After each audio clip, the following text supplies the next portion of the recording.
So question हमारे सामने दिया हुआ है और ये क्वेश्चन रिलेटेड है जो हमारा लेक्चर था TD018C, उससे रिलेटेड ये क्वेश्चन है। तो ये क्वेश्चन दिया गया है, an approximate equation for Cp in joule per mole per kelvin of gaseous HCl is given as Cp equal to 6.6 plus 0.96 multiplied by 10⁻³ T। Calculate heat required to raise the temperature of 1 mole of gas from 100 degree Celsius to 200 degree Celsius. So जो last lecture में हमने एक equation पढ़ी थी कि dq equal to dH equal to Cp dt होता है, okay. और यहाँ पर अगर Cp की वैल्यू हम देखें तो यही हमारा नेक्स्ट, हमने ये भी पढ़ा था कि जो Cp हमें क्वेश्चन में दिया जाता है वो कुछ इस तरीके से दिया जाता है कि एक इक्वेशन होती है Cp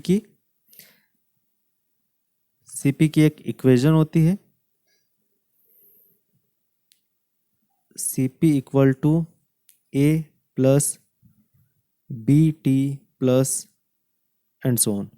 तो अगर इस तरीके का हमारे पास एक पैटर्न हो जिसमें Cp दिया हुआ हो, दो टेम्परेचर दिए हुए हो जो कि हैं T1 एंड T2, तो हमारे पास एक फॉर्मूला होता है जिससे कि हम हीट कंटेंट को कैलकुलेट कर सकते हैं, और वो होगा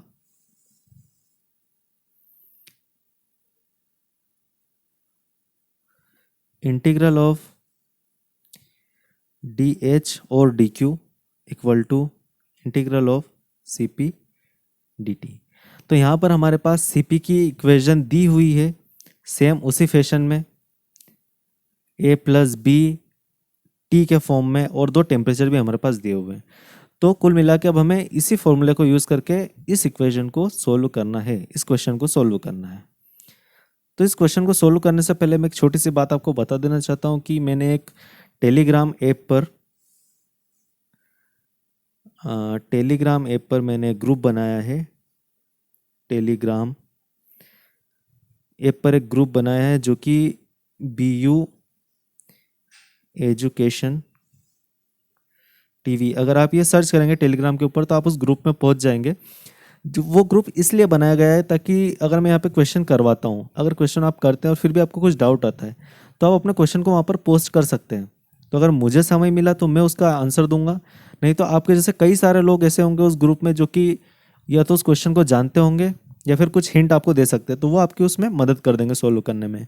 और अगर आपको कोई चीज़ समझ में आती हो, किसी और का क्वेश्चन और आपको समझ में आता हो, तो आप उसका सॉल्यूशन करो। तो कुल मिलाकर के एक ये ग्रुप डिस्कशन टाइप से हो जाएगा जिसमें कि हम डाउट एक दूसरे के क्लियर करेंगे। तो टेलीग्राम पे आपको BU एजुकेशन TV को ज्वाइन करना है ग्रुप को, और इंस्टाग्राम पे आप मुझे फॉलो कर सकते हैं। इनकेस अगर आपको मुझे कोई सजेशन देना हो वगैरह कुछ भी, तो आप इंस्टाग्राम पे मुझे @kuldeep.vb पर आप मुझे फॉलो कर सकते हैं, क्योंकि यूट्यूब की जो कमेंट्स है वो पढ़ना मुश्किल है मेरे लिए सारे कमेंट्स। अगर आप कोई क्वेरी हो, कुछ भी हो, तो आप मुझे इस पर भेज सकते हैं। Now coming to the solution. अब जो हमारा क्वेश्चन था उसमें Cp की इक्वेशन दी हुई थी हमें, तो अब हमें वही लगाना है कि Q इक्वल हो जाएगा Cp dt integral of Cp की इक्वेशन दे के रखी है, इंटीग्रल ऑफ ब्रैकेट में मैं लिख देता हूँ 6.6 plus 0.96 multiplied by 10⁻³ T dt। अब अगर आपने ध्यान दिया हो तो हमें दो टेम्परेचर भी दिए हुए थे T1 और T2, जो कि थे 100 degree Celsius to 200 degree Celsius. अब जो गेट अथॉरिटीज़ का एक क्वेश्चन बनाने का जो पर्पस होता है वो यहीं पर उलझाने का होता है, क्योंकि हमारी क्या आदत होती है कि हम जनरली डिग्री सेल्सियस में ही हम टेम्परेचर को यूज़ करते हैं, और वही लिमिट यहाँ पर आके हम पुट कर देते हैं। तो सबसे जो बड़ी गलती होती है वो यही होती है कि हम लिमिट को डिग्री सेल्सियस के अंदर प्लग कर देते हैं, जो कि थर्मोडायनामिक्स में काम नहीं करता। थर्मोडायनामिक्स में अगर आपको टेम्परेचर लेना है तो वो हमेशा केल्विन में ही यूज़ करना है। बस इसी पॉइंट पे आके हम गलती कर देते हैं और इसी का फ़ायदा गेट अथॉरिटीज़ उठाती है। तो हमेशा इस बात का ध्यान रखना है कि लिमिट अगर कहीं पर भी आएगी तो कभी भी डिग्री सेल्सियस में नहीं आएगी। लिमिट क्या, मैं तो टेम्परेचर का बोलता हूँ कि अगर थर्मोडायनामिक्स में टेम्परेचर कहीं पर भी यूज़ करना है तो हमेशा केल्विन में ही यूज़ करना है। तो इस बात को कहीं पर लिख के रख लेना, हाथ पर लिख लेना, अपनी नोटबुक पे लिख लेना, अपने डेस्क पे लिख लेना, दीवार पे लिख लेना कि जब भी थर्मोडायनामिक्स की बात होगी वहाँ पर टेम्परेचर केल्विन में ही रखा जाएगा। तो इस बात को हमेशा ध्यान रखना, तब हमारा जो टेम्परेचर होगा वो लिमिट हमारी चल जाएगी 373 केल्विन से 473 केल्विन। इन केस किसी को डिग्री सेल्सियस से केल्विन का कन्वर्जन नहीं आता है तो वो ऐसे होता है, केल्विन इक्वल टू, मतलब temperature in Kelvin equal to temperature in degree Celsius plus 273। ये फॉर्मूला हम यूज़ करते हैं। नाउ इसका सॉल्यूशन पे आते हैं। तो इसका सॉल्यूशन कुछ इस तरीके से हो जाएगा कि इंटीग्रल हमें करना है तो इंटीग्रल का हमें फॉर्मूला पता है कि अगर 6.6 है तो ये हो जाएगा 6.6 t plus 0.96 multiplied by 10⁻³ t squared over 2। I hope कि हर किसी को इंटीग्रल अच्छे से आते हैं, बेसिक इंटीग्रल तो आते हैं। ये तो एक एल्जेब्रिक इक्वेशन का इंटीग्रल है, इतना मैं एक्सपेक्ट कर रहा हूँ कि सभी को इतना इंटीग्रल तो आता है। तो अब हम लिमिट रख लेते हैं 373 टू 473। नाउ इसको फर्दर सोल्व करते हैं।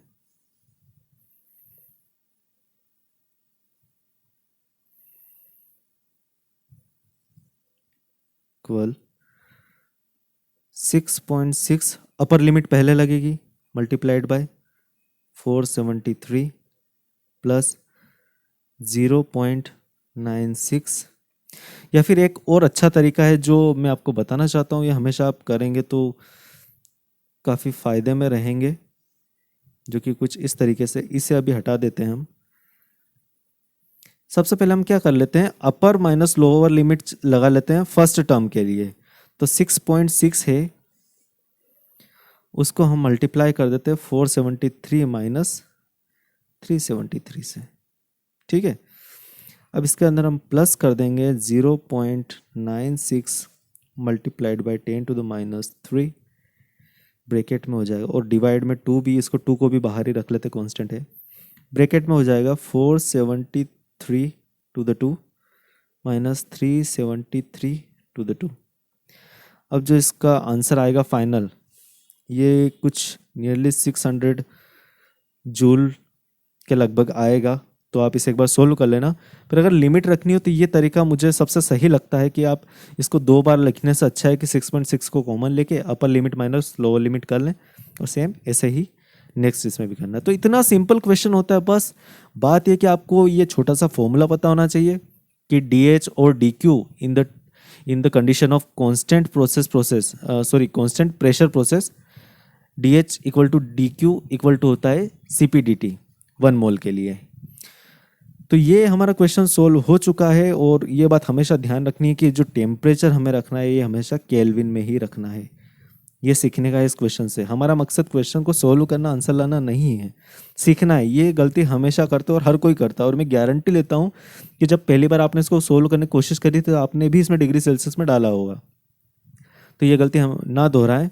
और जो मैं लेक्चर्स बना रहा हूँ अभी, एक काफ़ी समय निकाल करके, मैं बिजी शेड्यूल में से समय निकाल करके लेक्चर बना रहा हूँ, तो ये आपका फ़र्ज़ बनता है कि आप इसको शेयर करें, क्योंकि फ्री कंटेंट है तो सभी के पास पहुँचना चाहिए। तो आप इसको ज़्यादा से ज़्यादा शेयर करें और सब्सक्राइब तो करें ही करें चैनल को। ठीक है, थैंक यू, मिलते हैं नेक्स्ट लेक्चर में।